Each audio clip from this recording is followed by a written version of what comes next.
ये दोस्तों नमस्कार। भारतीय टुडे 21 से मैं आरपी पंडित आपके साथ हूँ। मैं इस समय पानीपत से आम आदमी पार्टी की नेत्री रितु अरोड़ा जी के साथ हूँ। अरोड़ा जी, जैसे 2000 का नोट बंद हुआ है अभी कि ये भी प्रचलन से बाहर कर दिया गया, तो इस पर आप क्या कहना चाहेंगे? सबसे पहले आपको नमस्कार जी। ये कहना चाहते हैं हम कि जिस तरीके से ये सरकार इतनी निकम्मी और नकारा सरकार है, हर वक्त इन्होंने लोगों को उलझाने के सिवा और कोई काम नहीं किया। कभी तो ये खड़े पैर नोटबंदी कर देते हैं, रात को 8 बजे की नोटबंदी हो गई है और लोगों को परेशान इतना कर दिया, लोग लाइनों पे लग रहे हैं पागलों की तरह से जा करके। कभी ये थालियां बजवा देते हैं, कभी ये कुछ करते हैं। तो ये जो नकम्मी सरकार है, काम की कोई तो सरकार है नहीं है, क्योंकि इनके पास कोई काम तो रहा नहीं है लोगों को उलझाने के सिवा।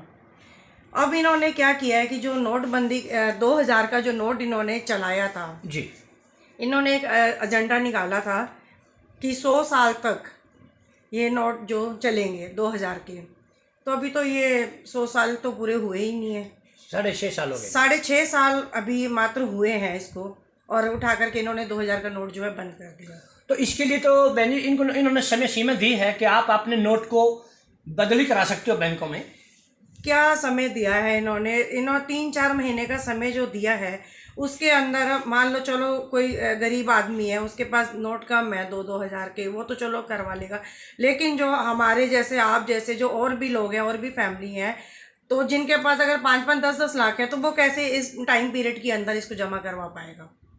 तो देखिए, रितु अरोड़ा जी ने बहुत ही सहजता से अपनी बात रखते हुए कहा कि जो बहुत ही गरीब आदमी जिनके पास 2-4 नोट है वो तो बदलवा लेगा, मगर जो आदमी उद्योगपति है या बिजनेसमैन है, व्यवसायिक है, जिनके पास 10 लाख 20 लाख रुपया है, वो 10 नोट जैसे एक समय में बदले जा रहे हैं, उस हिसाब से उसको कई महीने लग जाएंगे नोट बदलवाते हैं।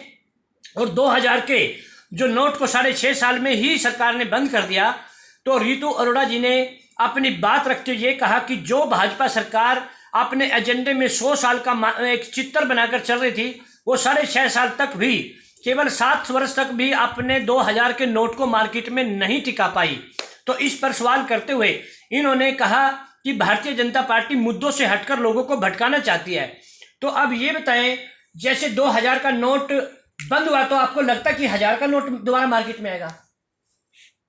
देखिए, आप उनके हाथ में सरकार है, राजा हैं वो तो, मोदी जी तो कुछ भी कर सकते हैं। तो आप ये बताइए जी, जैसे दिल्ली में आपकी सरकार है, पंजाब में आपकी सरकार है, तो हरियाणा में आने वाले समय में आम आदमी पार्टी किस तरह का एजेंडा लेकर चलेगी? तो जैसे बहुत शीघ्र ही अभी आने वाले लोकसभा चुनाव भी है।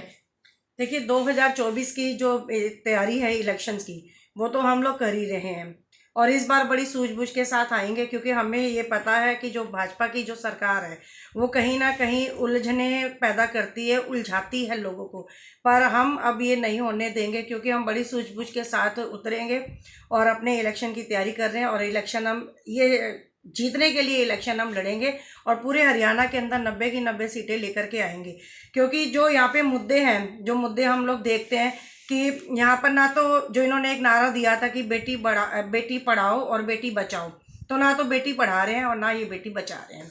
नहीं, उससे पहले तो जैसे लोकसभा चुनाव आएंगे, 10 सीटों पर जैसे आप चुनाव लड़ेंगे, तो आपके पास क्या कैंडिडेट हैं 10 सीटों के लिए? हाँ, बिल्कुल कैंडिडेट है हमारे पास, हमारे कैंडिडेट तैयार हो रहे हैं, तो हम अपना लड़ेंगे, पूरी तैयारी के साथ लड़ेंगे। देखिए, पंजाब में जैसे इन्होंने, आम आदमी पार्टी ने एक संसद सीट को जीता है उपचुनाव में, तो यहाँ भी इनका हौसला बढ़ा और कह रहे हैं कि हरियाणा प्रदेश में भी हम चुनाव को एक आम जन के बीच मुद्दे लेकर लड़ेंगे।